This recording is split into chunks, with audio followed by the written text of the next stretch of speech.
Hi friends, welcome back to Kanvitha's kitchen. ఈరోజు recipe బాదం milk. ఎంతో టేస్టీగా హైజీనిక్గా ఇంట్లోనే బాదం మిల్క్ని ఏ విధంగా ప్రిపేర్ చేసుకోవచ్చో ఈరోజు వీడియోలో చూసేద్దాం. ఈ బాదం మిల్క్ ప్రిపరేషన్లోకి వెళ్ళే ముందు నా ఛానల్ని ఫస్ట్ టైం చూస్తుంటే సబ్స్క్రైబ్ చేయండి, అలాగే బెల్ ఐకాన్ని యాక్టివేట్ చేయండి. ఈ బాదం మిల్క్కి కావాల్సిన ఇంగ్రీడియంట్స్.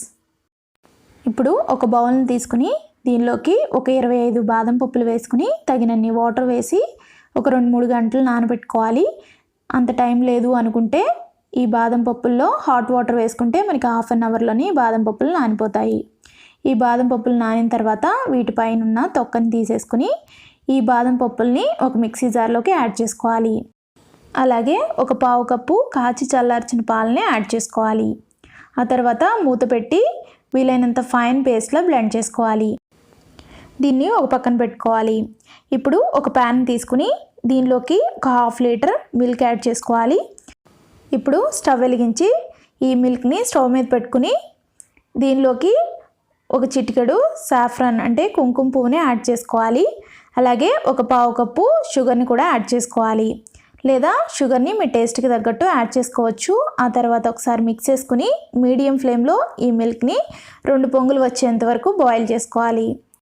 మనం మిల్క్లో సాఫ్రాన్ వేయడం వల్ల మిల్క్ కలర్ అనేది చేంజ్ అవుతుంది, అలాగే టేస్ట్ కూడా బాగుంటుంది. సాఫ్రాన్ లేకపోతే ఎలాచీ పౌడర్ అయినా యాడ్ చేసుకోవచ్చు. ఈ విధంగా మిల్క్ పొంగు వచ్చినప్పుడల్లా స్పాచులతో కానీ గెరటితో కానీ మిక్స్ చేసుకోవాలి. అలాగే సైడ్ పడుతున్న మీగడను కూడా మిల్క్లోకి మిక్స్ చేసుకోవాలి. ఈ విధంగా 2 పొంగులు వచ్చిన తర్వాత లో ఫ్లేమ్లోకి టర్న్ చేసుకుని మనం ముందుగా బ్లెండ్ చేసి పెట్టుకున్న బాదం పేస్ట్ని యాడ్ చేసుకోవాలి.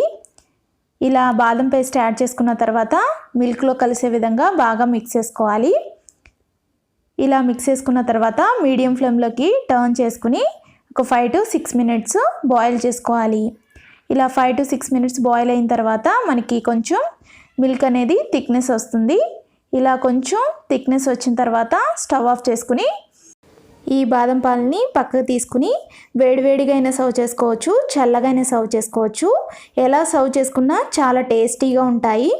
ఇప్పుడు సర్వింగ్ గ్లాసులోకి సన్నగా కట్ చేసి పెట్టుకున్న బాదం పప్పులను యాడ్ చేసుకోవాలి. ఆ తర్వాత బాదం మిల్క్ని యాడ్ చేసుకుని ఈ బాదం మిల్క్ పైన కూడా కొంచెం కట్ చేసి పెట్టుకున్న బాదం పప్పులతో గార్నిష్ చేసుకోవాలి. అలాగే కొంచెం సాఫ్రాన్తో గార్నిష్ చేసుకుని సర్వ్ చేసుకుంటే ఎంతో టేస్టీ బాదం మిల్క్ ఇంట్లోనే రెడీ అయిపోతుంది.